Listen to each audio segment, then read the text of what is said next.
book is very close to my heart, hence the hardcover. The reason it's close to my heart is because it's the truth. And it's the absolute truth. It's my little offering at the feet of Divine Mother, at the feet of our Dharma, at the feet of every single sincere seeker on this planet who's going to do this sadhana and other sadhanas, but most notably this sadhana, and do something amazing with their life. The third chapter is titled The Rising of Kundalini. Bolo Shri Hari Bhagawan ki Jai. Are you ready? What do you think? All right. I'm just joking. All right. With the blessings of Lakshmi Narayana, the sage brothers Chiklita and Kardama began their journey to Kailasha, the abode of the Mahayogi. They didn't have Shiva's Nandi or Vishnu's Karuna to hasten their odyssey. Instead, they had to tread the arduous path, do the real walk. Not surprisingly, Vishnu wanted it that way because the journey of sadhana offers more power and insight than the actual success of it. He wanted his sons to embark on this expedition with a sense of responsibility, sincerity, and adventure as opposed to entitlement. Chanting holy names and the 2 verses of Sri Suktam, the brothers trekked up the difficult route. A few years had passed since the churning of the ocean, and Shiva was no longer in any camp near the site, but back in Kailasha. And everyone knew that if you wanted to see him, you had to go to him. He was not going to travel for anyone except maybe Vishnu. No one, no matter how powerful or great, ever took offense at this quirk of Shiva. Such was the enigma of Shiva that he had the complete allegiance of millions of people belonging to all kinds of species. Whether it was the Devas who lived a few hundred miles from Kailasha, predominantly in the upper region of the Himalayas, or the Asuras who lived thousands of miles away, closer to the coastal regions and on islands. They all revered him. In fact, they feared him for 2 chief reasons. 1, his own tribe Rudra was vast and indomitable. And 2, Vishnu never opposed Shiva or vice versa. Nobody could gauge the origins of the Mahayogi. He had just appeared mysteriously one day in the woods of the Himalayas. For his devotees, he would sometimes recall and reveal his other reflections in parallel universes. In a way, Shiva was a rebel, a revolutionary, a yogi par excellence. But above all, he was a tapasvini, an austere ascetic who couldn't care less about power, fame, or the glory of being included in the Vedas. And yet, there he was, in every major scripture. More than 70 hymns in the Rig Veda alone were dedicated to Shiva. In Yajur Veda, a whole section of 11 Anuvakya chapters with 121 mantras, known as Namakam, was entirely dedicated to singing Shiva's glories. Its second part, Chamakam, which primarily concerned itself with the devotees expressing their desires, had some 363 mantras. By the way, you heard Namakam and Chamakam today in Sri Rudram. It holds just as intact today and is collectively known as Sri Rudram. Over a period of time, as the Vedic era took hold of the Indian subcontinent and adjacent nations, there was no region that did not know of Shiva or hold him in deep reverence. And all because Shiva's straightforwardness. His impartial nature had struck a deep chord with all species. By virtue of his own penance and powers, Shiva granted his followers boons of all kinds. His somewhat rebellious nature freed many who had been decreed against by the Devas for whatever sins. Anyone who sought his refuge found his refuge. And so, the sage brothers didn't mind the difficult journey.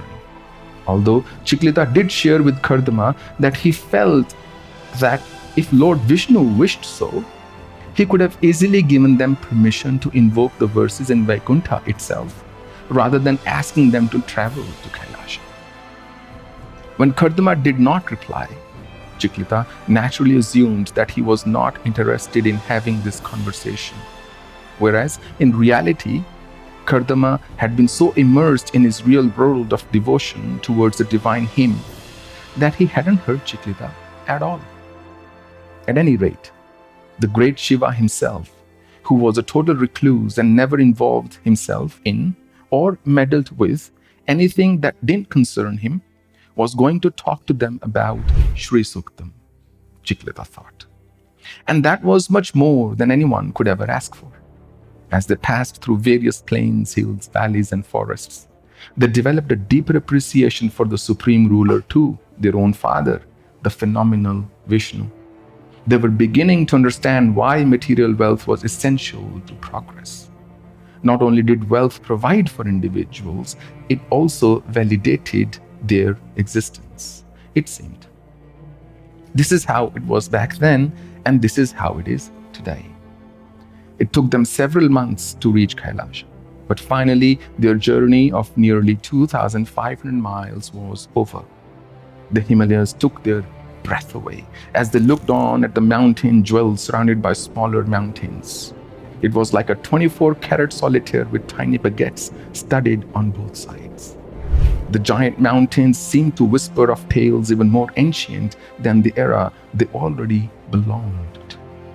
Unlike the Mount Kailasha of today, 500,000 years ago, it was covered in dense forest, as groves of teak, deodar, sandalwood, and many other trees filled the air with an intoxicating aroma. Occasionally, sunlight filtering through the tall pines would cascade in radiant shards on the sage brothers playing a game of hide and seek with the shadows below. At times, such shafts of light would illuminate patches of moss that intermittently carpeted the ground in varying shades of green, from the soft hue of emerald to the deep richness of jade. They scaled the mountain where Shiva lived. None of his Gana's followers stopped them as soon as they heard that the brothers had been sent by Vishnu. The sage brothers were expecting to be extremely tired, but there was something magical about the place. The flora, the air, the ether rejuvenated them with every step. They could understand, perhaps, why Shiva or his Ganas never participated in the churning of the ocean. Forget the chalice of nectar, here every breath was as if it were filled with the elixir of immortality. Part of the mountain had been cut flat, they discovered as they reached the top. There was a raised stony platform covered by the hide of a lion, while a dhuni, a live fire pit with wood, had filled the air with fragrance as a log of sandalwood was smoldering with low flames. Next to the dhuni was planted a trident made from a metal they couldn't identify.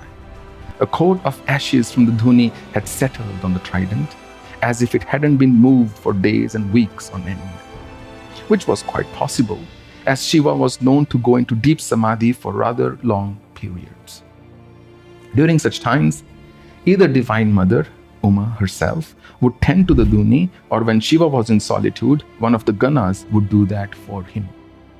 On the platform was resting a kapala, an inverted skull cut out into the shape of a bowl. This was Shiva's water pot. The Mahayogi sat there, smeared in ash. He was wearing bracelets on his fair wrists and armbands of Rudraksha on his sculpted biceps. His matted locks were tied in a bun at the crown of his head, while his large forehead sported a tripundara, 3 horizontal lines. The oddest thing that immediately stood out for the sage brothers was that Shiva was sitting under a giant banyan tree. Its branches reached out to one another, creating a sublime, if not mystical, tapestry overhead. This was probably the only banyan tree in the whole of the Himalayas. It just didn't belong there. But then again, was there anything the great yogi could not manifest? How is my beloved Padmanabha? Shiva said. Takshaka, the serpent around his neck, moved about a bit when he spoke. Chiklita and Kardama looked on speechless at the marvel that Shiva was. He was wearing loops in his ears made from the most purified mercury. As a beam of sunlight fell on it, it sparkled with an unearthly twinkle. Everything about him was divine. His broad chest, straight back, the wild abandon with which he sat unmoving in Padmasana. The brothers performed full-length prostrations before the Mahayogi and then a circumambulation before sitting down at Shiva's indication. Lord Rishikesha has sent an offering for you, Chiklita said and reached into his bag. Both sage brothers then stood up in respect and offered a conch to Shiva with great deference. As soon as Shiva saw the conch, he gave a hearty laugh. He knew that this was Vishnu indicating something, and so it would be.